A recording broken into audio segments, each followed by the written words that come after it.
महाराष्ट्रात महायुती आघाडीच्या विजयानंतर मुख्यमंत्री पदासाठी फडणवीस आणि शिंदे गटात रसिकेचं वातावरण पाहायला मिळत आहे आणि दुसरीकडे शिवसेनेच्या आमदारांकडून एकनाथ शिंदे यांनाच मुख्यमंत्री पद देण्यासाठी दबाव आणला जात आहे, तर भाजप नेत्यांकडूनही देवेंद्र फडणवीस यांना मुख्यमंत्री करण्यासाठी जोर लावला जात आहे।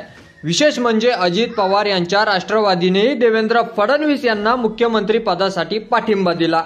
या सर्व गदारोळात देवेंद्र फडणवीस दिल्लीत पोहोचले असून ते पक्षाच्या वरिष्ठ नेत्यांशी भेट घेणार आहेत। विधानसभा निवडणुकीत एकट्या भाजपाने 132 जागा मिळवत सर्वात मोठा पक्ष होण्याचा मान मिळवला, तर शिंदे गटाला 57 आणि अजित पवारांच्या राष्ट्रवादीला 41 जागा मिळाल्या। या सर्व घडामोडी दरम्यान महाराष्ट्रातील मुख्यमंत्री पदाच्या सूत्रावरही चर्चा सुरूच आहे। 2 दिवसापूर्वी देवेंद्र फडणवीस किंवा एकनाथ शिंदे यांच्यापैकी एकाला केंद्रात मोठे पद मिळणार असल्याची चर्चा सुरू होती। त्यानंतर आता भाजपाचाच मुख्यमंत्री होणार यावर शिक्कामोर्तब झालेला आहे।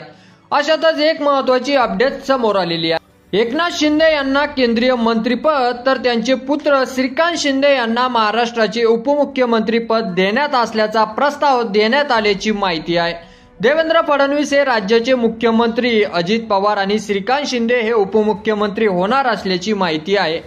या फॉर्म्युला दरम्यान भाजप तिन्ही पक्षांना आकर्षित करण्याचा प्रयत्न करत असल्याचं बोललं जात आहे।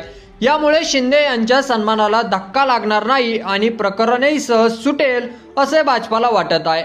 मात्र एकनाथ शिंदे यांना मुख्यमंत्री करण्यासाठी शिवसेनेचे नेते सातत्याने दबाव आणत असल्याचंही बोललं जात आहे। शिंदे यांना हटवणे भाजपसाठी इतके सोपे नाही। शिंदे हे मराठा समाजाचे आहेत, तर देवेंद्र फडणवीस हे ब्राह्मण। गेल्या अनेक महिन्यांपासून महाराष्ट्रात मराठा आरक्षण आंदोलक आणि मराठा नेतृत्वाचा दावाही करण्यात आला। येत्या काळात बीएमसी महानगरपालिकेच्या निवडणुकाही होणार आहेत, तर भाजपाला कोणताही धोका पत्करायचा नाही। आतापर्यंत बीएमसीवर शिवसेना आणि उद्धव ठाकरे यांचे वर्चस्व राहिलेले आहे, मात्र यावेळी भाजपाला त्यावर आपले वर्चस्व प्रस्थापित करायचे आहे आणि असा हा भाजपचा प्लॅन आहे। की यावर तुम्हाला काय वाटतं ते तुम्ही आपल्या कमेंट बॉक्समध्ये लिहायला अजिबात विसरू नका आणि असेच नवीन व्हिडिओ पाहत राहण्यासाठी आपल्या मराठी एल्गार या यूट्यूब चॅनलला सबस्क्राईब करा। धन्यवाद।